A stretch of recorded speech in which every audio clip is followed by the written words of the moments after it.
सभी दोस्तों को मेरा प्रणाम। दोस्तों, मैं Gajanan, reiki grand master, hypnotherapist, NLP teacher, mind trainer and spiritual coach. स्वागत है आज के वीडियो में। और आज का विषय है हमारा बिल्कुल अलग। आज इस वीडियो में मैं आपको वो क्रिया बताने वाला हूं जो हमारे भारत की, दक्षिण भारत में बहुत काफी जगह पर इस क्रिया को किया जाता है, जिसको कि बोलते हैं क्लेशा नाशना क्रिया। ये क्रिया क्यों करते हैं? क्लेश कलह का नाश करने के लिए। अगर हमारे घर परिवार में भी क्लेश कलह चलता है तो हम क्लेशा नाशना क्रिया करके उसको रिमूव कर सकते हैं। दोस्तों, आज मेरा एक और विषय है और जिसके बारे में मैं आपको बताने वाला हूं, उसका नाम है कर्म बंधन। क्या कर्म बंधन काटे जाते हैं? क्या कर्म बंधन काटे जाते हैं? अभी तक तो हमने सुना था तो कट्टे ही नहीं, फिर भुगतने पड़ते हैं। भुगतते रहो। कर्म बंधन क्या है? तो सबसे पहले दोस्तों मैं आपको बता दूं कि कर्म बंधन काटे जा सकते हैं बिल्कुल आसान तरीके से। लेकिन वो कैसे काटे? हमने कोई गलत कर्म कर दिया, उसके कारण हमारा कर्म बंधन बना। आपने सुना होगा कर्म का बंधन बनता है, उसमें फल भुगतने पड़ते हैं, बहुत तकलीफ होती है। कुछ नहीं होता दोस्तों। अगर आप इससे बाहर निकलना चाहते हो, इसको काटना चाहते हो, अपना भी और दूसरों का भी, यस, दूसरों का भी कर्म बंधन काट सकते हो, अपना भी काट सकते हो। लेकिन इतना उलझते क्यों हो? कर्म बंधन बोला कि इतने उलझ जाते जैसे कि कभी टूटेगा ही नहीं, कभी छूटेगा ही नहीं। बंधन का मतलब क्या है दोस्तों? शादी का बंधन, गांठ, और कुछ नहीं। बंधन का मतलब है गांठ।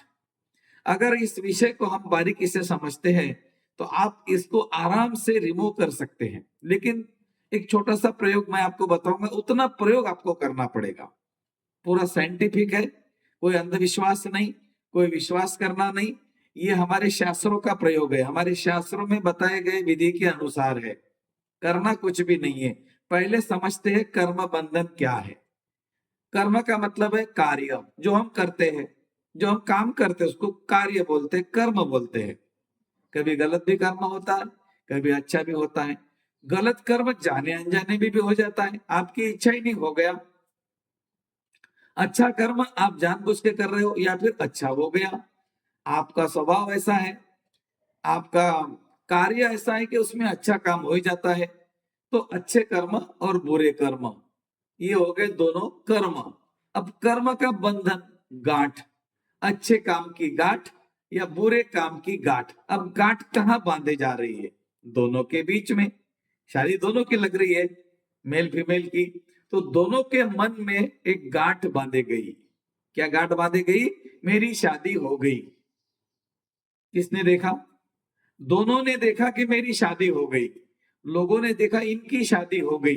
अब वो कर्म का बंधन बन गया, उस शादी का बंधन बन गया। उसी तरह ये कर्म का बंधन है। हमने कोई गलत काम कर दिया और वो किसी ने देखा। किसने देखा? लोगों ने नहीं, वो देखने वाला भी आपके अंदर है और उसने देखा कि गलत कर्म हो गया। जैसे आप मंदिर में गए, दर्शन करने के लिए मंदिर में जा रहे हो और बिल्कुल 4 या 5 नंबर पे आप खड़े हो। बहुत आधे घंटे से आप लाइन में लगे हो और लाइन अब बस भगवान के पास आ गई। बस 5 मिनट के बाद में आपका दर्शन होने वाला है। लेकिन उसी समय आपको एक चीज याद आ गई, अरे यार मैं टॉयलेट होकर आ गया, मैंने तो पांव धोए ही नहीं। अरे यार मैं वॉशरूम गया था, मैंने तो पांव पे ऊपर पानी नहीं मारा, मतलब मैं अशुद्ध हूं। आपके मन में एक भावना आई, एक विचार उठा। जैसे आपके मन में वो विचार उठा दोस्तों, वहां से आप रिटर्न आएंगे। भले ही आप 5वें नंबर पे हो, 5 मिनट के बाद आपका दर्शन होने वाला है, 2 मिनट के बाद होने वाला है। आप आधा घंटा लाइन में थे, फिर भी आप सब कुछ छोड़ के लाइन के बाहर आएंगे, हाथ पांव धोएंगे, वापस से लग जाएंगे या नहीं लगेंगे। कहने का अर्थ है, आप टॉयलेट से आए या वॉशरूम से आए या आप अशुद्ध थे, ये किसको पता था? सिर्फ आपको पता था और किसी को नहीं।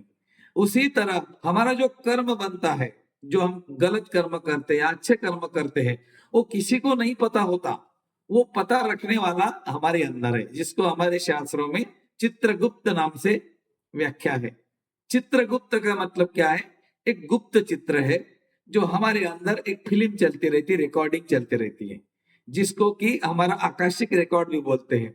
ये हमारा रिकॉर्ड हमारे पास में सालों सालों से है, पिछले कई जन्मों का है, इस जन्म का भी है। तो दोस्तों ये जो रिकॉर्ड है, ये जो गांठे है, ये कर्म का जो बंधन है, अब इसको काटे कैसे? अब ये पता तो लग गया कि ये मेरे अंदर है, मेरी चेतना में ये रिकॉर्ड हुआ है। अब इसको मैं काटू कैसे? आपकी चेतना, आपका रिकॉर्ड काटेगा कौन? और कोई काटेगा? नहीं काटेगा। वो वही व्यक्ति काट सकता है जो चेतना को समझता है, ऊर्जा को समझता है, ऊर्जा के विज्ञान को समझता है, साउंड फ्रीक्वेंसी, वाइब्रेशंस, एनर्जी, ये सबको जो समझता है, जिसको कि अकॉल्ड साइंस बोलते हैं। रहस्यमय विद्या को समझने वाले इसको आराम से रिमूव कर सकते हैं। आप भी चाहते हो इसको रिमूव करना, तो रेकी सीखिए। रेकी सीखना बहुत आसान है, घर बैठे आप सीख सकते हो। हम तो 4 दिन हर महीने में लगातार निःशुल्क सिखाते हैं। आपको सीखना है, नंबर चल रहा है, इस पे मैसेज कीजिए, एडमी, यस रेकी, जो भी करना है आपको हमारी टीम ग्रुप में ऐड कर लेगी। चलो ये तो होगा रेकी सीखने का विषय। अब जो लोग रेकी सीखे हुए हैं, तो इसको वो आराम से, आसानी से रिमूव कर सकते हैं। लेकिन इसका विज्ञान आपको पहले समझना पड़ेगा। कर्म का बंधन समझ गए? कर्म माने कार्य, अच्छा हो या बुरा। बंधन माने गांठ जो बन गई। गांठ बनने के बाद दोनों ने देखा, दूल्हा दुल्हन ने या बारातियों ने देखा, और किसी ने नहीं देखा। उसी तरह तुम गलत कर्म करते समय तुम्हारे अंदर वो याद रह गई, वो रिकॉर्ड हो गया कि तुमने गलत काम किया। जाने अनजाने में हो गया, तुम्हारी इच्छा नहीं फिर भी हो गया। कभी कभी होता है ना, किसी का मन दुख जाता है और हमको पता लगता है यार इसका मन दुखा होगा, लेकिन हम ईगो के कारण उसको सॉरी नहीं बोलते। अंडरलाइन में पॉइंट यही है, क्लेशा नाशना क्रिया का पहला पॉइंट।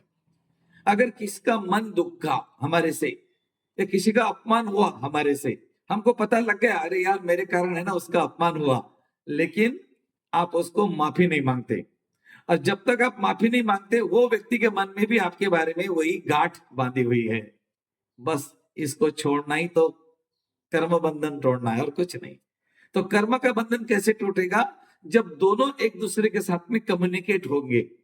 वो होते नहीं, ईगो के कारण, अहंकार के कारण, मैं बड़ा, मैं ऐसा, मैं वैसा, तो वो एक दूसरे के साथ कम्युनिकेट नहीं होते और ये जीवन को छोड़ देते, मतलब मर जाते हैं। एक मर जाता है या दूसरा मर जाते हैं, दोनों मर जाते हैं। लेकिन वो गांठ बांधी हुई है, वो गांठ बांधी हुई है। फिर एक आधे ने जन्म ले लिया, अब दूसरे ने नहीं लिया, तो वो गांठ उसके मन में है। वो इसके जीवन में रुकावटें पैदा करेगा।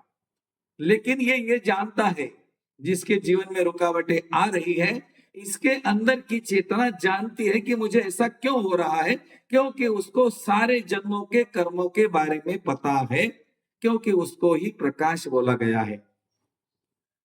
ओम भूर्भुवः स्वः तत्सवितुर्वरेण्यं भर्गो देवस्य धीमहि धियो यो नः प्रचोदयात्। हे प्रकाश स्वरूप, हे चैतन्य स्वरूप, हे आत्म स्वरूप, हे ज्योति स्वरूप, हे बिंदु स्वरूप, ये आत्मा के नाम है। ये आत्मा की विशेषण है, और आत्मा को जानने के लिए आपको उसके स्वरूप को जानना पड़ेगा। क्या है उसका स्वरूप? न छिदंती शस्त्राणि न दहती पावका न चैन क्लेदयन्तो न शोषयति मारुता। ये उसका स्वरूप है, उसको कोई काट नहीं सकता, गिला नहीं कर सकता, बहाकर लेकर जा नहीं सकता, और जला भी नहीं सकता। ये उसका स्वरूप है, मतलब वो अमर है, वो तो अमर है। अब उसके साथ में जाए कैसे, उससे बात कैसे करे? देखो ना, अगर एक कम्युनिटी से आपको बात करनी है, कम्युनिकेशन करना है किसी से, तो उसकी पहचान जरूरी है, नहीं तो पहचान करके लेनी पड़ेगी। आप मुझे पहचानते हो, गजानन भैया रेकी के ग्रैंड मास्टर, हमेशा यूट्यूब पे आते, वीडियो बनाते हैं।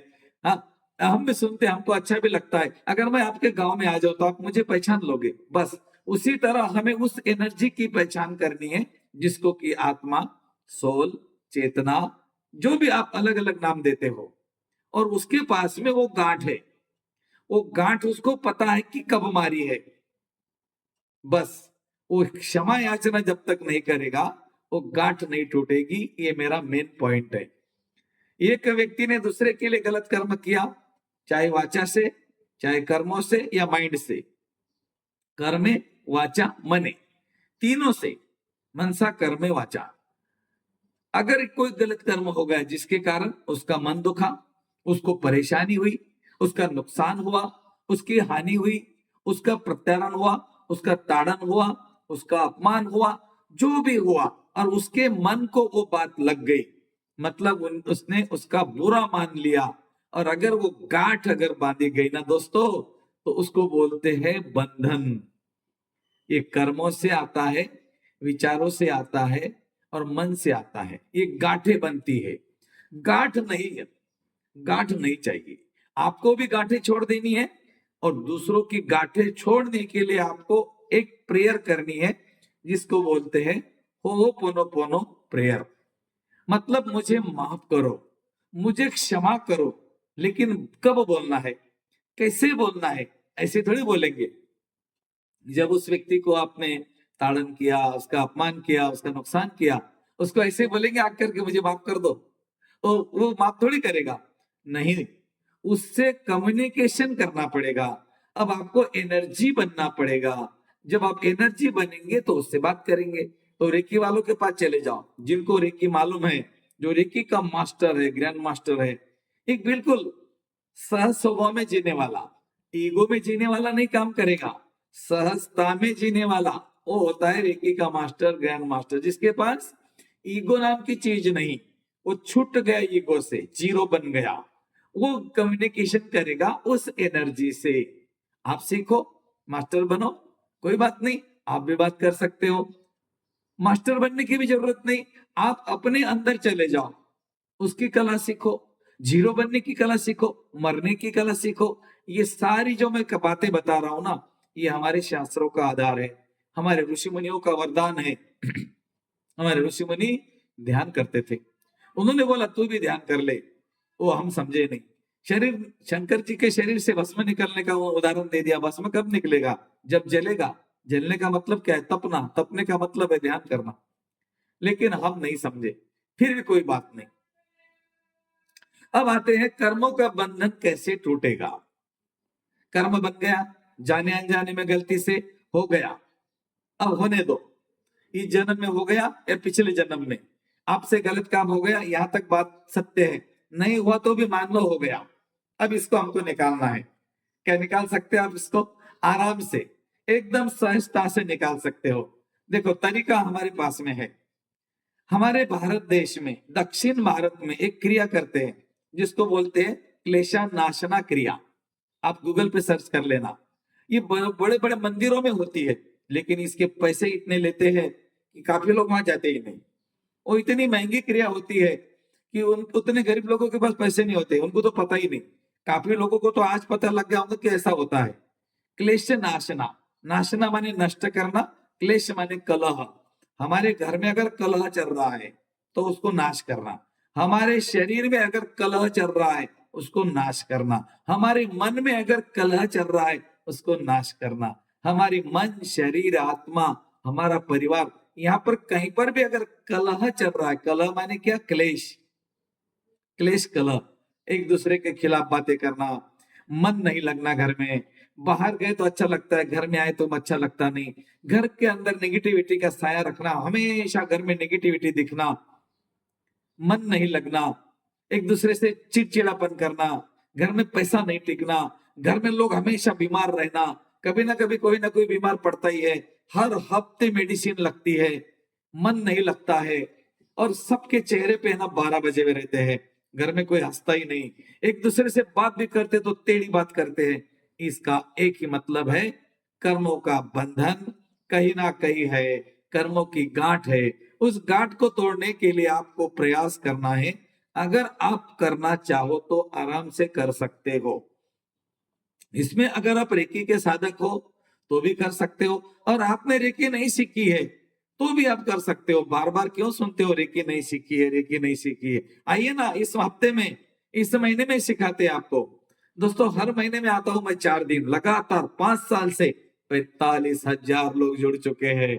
4-5 साल के अंदर 45 से 48,000 लोगों को जोड़ना मामूली बात नहीं। और ये बात इसीलिए सिद्ध हो चुकी है क्योंकि बंदा ईमानदारी से काम करता है। मैं मेरे काम के प्रति ईमानदार हूं। रिकी के 5 तत्व है, आज के लिए क्रोध नहीं, आज के लिए चिंता नहीं, आज सबके लिए आभार, आज सबके लिए करुणा, और आज सब काम ईमानदारी से। मेरा काम मैं करते जा रहा हूं, मुझे नहीं मालूम इसका एंड क्या है, लेकिन मैं करते जा रहा हूं, करते जा रहा हूं, करते जा रहा हूं, मुझे मजा आ रहा है। तो आपको भी मजा आ रहा होगा। चलो, कर्मों का बंधन कैसे काटे? एक नॉर्मल व्यक्ति जो रेकी सीखा हुआ नहीं है, वो कैसे काटेगा? आपको क्या करना है, आपके घर में लोबान और कपूर आपको लाना है। हमारे शास्त्रों में भी इसका वर्णन है। लोबान और कपूर को नेगेटिव एनर्जी को डिस्ट्रॉय करने के लिए यूज करते हैं, जो कि मंदिरों में जलाते हैं, कभी कभी घर में भी जलाते होंगे आप। तो उसी के लिए होता है कपूर और लोबान। लोबान को आप देख लेना आपकी भाषा में क्या बोलते हैं। तो महाराष्ट्र में तो इसको राड़ बोलते हैं, और साउथ इंडिया में लोबान बोलते हैं। बहुत सारे अलग अलग नाम है। लोबान एक बार सर्च कर लेना, तो इससे धुआं निकलता है, जो देवी के मंदिरों में नवरात्रि में बहुत जलती है। ओके, तो ये हो गई लोबान, इतनी सी लोबान। दो चार बाटी कपूर, आप भीमसेन कपूर, नॉर्मल कपूर कोई भी लीजिए, इसको आपको जलाना है। अगर ये कोई व्यक्ति के पर्टिकुलर व्यक्ति का आपको करना है, तो उसको सामने बैठाना है, और उसके सामने आपको माटी के बाउल में लोबान और कपूर लेके जला देना है। इसको यज्ञ बोलते हैं हमारे शास्त्रों में। यज्ञ वो नहीं जिसमें 10-15 लोग आते हैं, घी डालते हैं, वो यज्ञ नहीं है। ये भी यज्ञ है, वो भी यज्ञ है, ये भी यज्ञ है। वो हमें बताया गया ऐसा करो। स्वाहा, स्वाहा का मतलब क्या है? स्वाहा, हाँ, स्वाहा, जला दिया, मैंने स्वयं ने जला दिया, मैंने स्वयं ने जला दिया। इसका मतलब क्या होता है? स्वाहा, स्व माने स्वयं, हाँ माने जला दिया। तो वो क्या है? एक अफर्मेशन है। आपके सबकॉन्शियस माइंड तक एक मैसेज जाता है कि मैंने अहंकार को जला दिया, मैंने क्लेश को जला दिया, मैंने दुष्ट प्रवृत्ति को जला दिया। स्वाहा, स्वाहा, स्वाहा, क्रोधाय स्वाहा, क्लेशाय स्वाहा, हम बोलते हैं ना। तो इस तरह से वो एक अफर्मेशन है, वो आपके माइंड को प्रभावित करता है। हमारे पास एक मन है, चेतन मन, जिसके अंदर सारी गांठें हैं, वो गांठों को छोड़ देता है। और इसीलिए इतने करने के बाद आपको कुछ दिन तक अच्छा भी लगता होगा, मुझे तो नहीं मालूम, क्योंकि मैं नहीं करता। मेरे पास एक ही यज्ञ है, मेरे अंदर जाने का यज्ञ। मैं खुद से पहचान कर चुका हूं, और मैं चाहता हूं आप भी करो। आपके अंदर वो बहुत सारी शक्तिशाली पावर्स है, जो आपको जीवन के लक्ष्य तक पहुंचाने में समर्थ है। तो दोस्तों, क्लेशा नाशना क्रिया अगर आप किसी व्यक्ति का करना चाहते हो, तो आपको इस तरह से करना है। उसके सामने वो माटी के बाउल में कापूर लोबान जला देना है, और उसको बोलना है आंखें बंद करो। आपके कमरे में ओमकार की चैंट चलना चाहिए, ओमकार की ध्वनि चलना चाहिए। जब तक वो कापूर और लोबान नहीं जलती, उस व्यक्ति को बोलना है आप ओमकार की चैंट हो जाए, और उसके बाद में उसको बोलना है, आप लगे तो लिख लेना जो मैं बोल रहा हूं, वीडियो को पॉज कर देना, और ये आपको उस व्यक्ति को बोलना है जिसकी आप क्लेशा नाशना क्रिया कर रहे हो। और अगर अभी आप कागज पेन लेके आना, तब तक मैं आपको दूसरा कुछ बताता हूं। अगर किसी व्यक्ति की करना है, तो उस व्यक्ति को बोलने लगाना। खुद की करनी है तो खुद ने बोलना। और अगर आप 4-5 लोगों की एक साथ करना चाहते हो, तो उनको 4-5 लोगों को एक साथ बैठा के उनके सामने कपूर और लोबान यज्ञ जलाकर आपको उनको ये बोलना है कि मैं स्वाहा करता हूं। स्वाहा क्या करता हूं? मैं खुद जलाता हूं। उनको ये बोलना है आखिरी में, स्वाहा, स्वाहा, ऐसा 11 बार, 11 बार बोलना है, 11 टाइम। क्या बोलना है?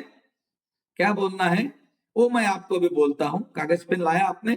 अफर्मेशन लिखना है, यही बोलना है, कुछ नहीं, ज्यादा बड़ा नहीं है, छोटा सा है। जाने अनजाने में मुझसे किसी के लिए कोई नकारात्मक ऊर्जा उत्पन्न हो चुकी है, जिसके कारण उनका मन दुखा था, परेशानी हुई थी, हानि हुई थी, या अपमान हुआ था। इसके लिए मैं उन सभी दिव्य आत्माओं को माफी मांगता हूं, या माफी मांगती हूं। मुझे क्षमा करे, मुझे क्षमा करे, मुझे क्षमा करे। स्वाहा, स्वाहा, स्वाहा, ऐसा 11 बार। ओके, पहले जो अफर्मेशन है उसको 3 बार बोलना है, और स्वाहा आपको 11 बार बोलना है। पहला अफर्मेशन आपने लिख लिया। जाने अनजाने में किसी के लिए, इस जन्म में या पिछले जन्म में, जाने अनजाने का मतलब क्या होता है? जाने माने अभी, अनजाने मतलब पिछले जन्म में।